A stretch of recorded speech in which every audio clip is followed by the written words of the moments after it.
In this video, I'm going to walk you through a simple 5-step framework to build out your perfect client avatar. Not just a vague persona, but a clear, actionable profile that makes every single part of your business sharper and more effective. So let's get into it. So we're going to start by this. Let's get clear on who is your dream avatar. Who are they? Who are they really? What do they care about? What do they do for work? How do they make decisions? And what price points feel aligned for them? You got to really think about all this and draw it all out, write it all out. The clearer you get here, the more focused and the more profitable everything else in your business is going to become. There was a study that showed that companies that clearly define their ideal customer are 60% more likely to exceed their revenue goals. If you think about the Pareto principle, the 80-20 rule, that proves it too. Most of your income will come from a small segment of the people that you actually serve. So the more accurate that we get that 20%, the more leverage that you're going to gain in the business. And customer-focused businesses are 31% more profitable. If you think about it in terms of like an archer stepping up to the field, if there's no target, every single arrow is wasted, the energy is wasted. But the moment that there's a bullseye, every single shot has a direction and has power to go. That's what defining your dream client actually does. It's like setting a destination in your GPS without it knowing where you are. You're just going anywhere and everywhere. And this brings us to point number 2. What are your dream clients' green and red flags? So we've thought about who they are, but we need to get clearer. We need to think about what you want and what you don't want in your perfect avatar. This is as important as any step here. So what traits, what behaviors, what values tell you that someone is the right fit for you, and which ones raise red flags? Here's why this matters so much. Bringing in the wrong clients can cost you 3 to 5 times more in time, energy, and resources. And often, those people that you bring in are the loudest, the neediest, or the least aligned, which drain all your attention away from the clients who actually value what you do for work. If you think about Netflix, they don't recommend every show to every person. They study your viewing patterns and give you content that aligns with the things that you like. Now, I hate horror movies. So imagine Netflix just pushed horror movies onto me all the time, instead of like old school comedies and movies like The Goonies and stuff like that. I would hate it because misalignment leads to disengagement. I'd switch it off, I'd go to HBO. It's the same in business. Without flag filters like green and red, it's like choosing someone to go on a hike with you without asking them one single question. You might get there and the person you've gone with might be awesome. They might help you climb all the way to the top of the thing and it's great, but they might also just drag and take you off the trail and get you all frustrated. That brings us to point number 3. What is the main transformation that you're actually selling people? You need to know this. If you strip away the features, the delivery, the back-end systems, all the cool stuff that you do, all the presentations, what's the actual outcome? In one sentence, define who you serve, what result they can expect, and how you can help them get there. Write that down, because a study found that simple, direct offers convert 50% more than complicated ones.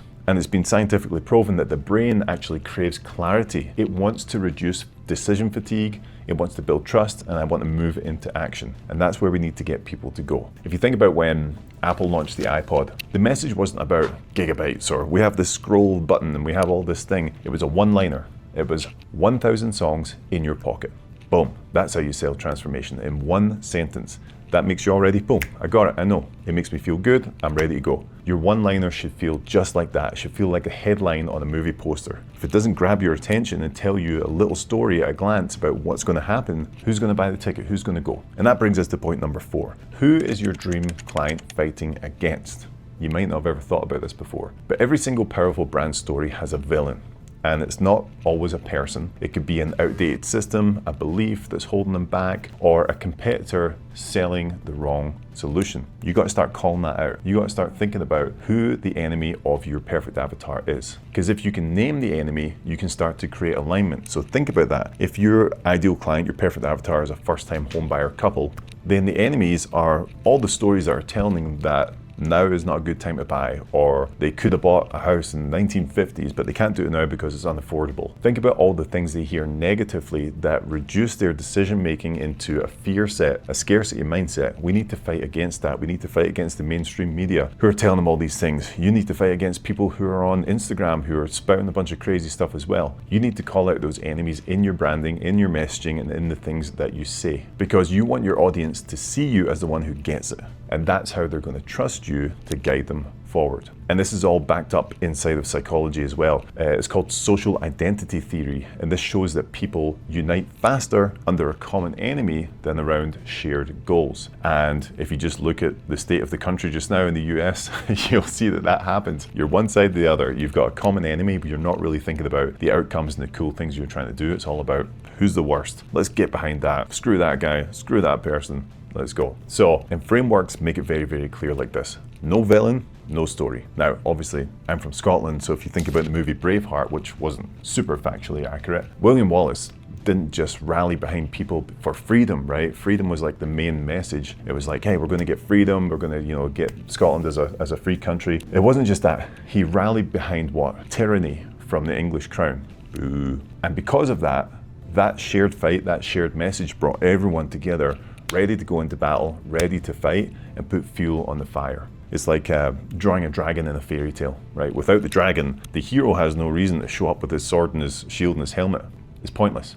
And that brings us on to our final thing you need to do, point number 5, which is this: build your big domino statement. This is the belief that if your audience fully accepts it, every other objection disappears. And this is a big one from Russell Brunson, who's the founder of ClickFunnels, who I greatly admire. He calls this the big domino. The one idea that once tipped knocks everything else down. It's like the keystone in a giant archway. Without that, nothing holds in place. It's not steady. But once that's locked in, the structure's there, it's solid.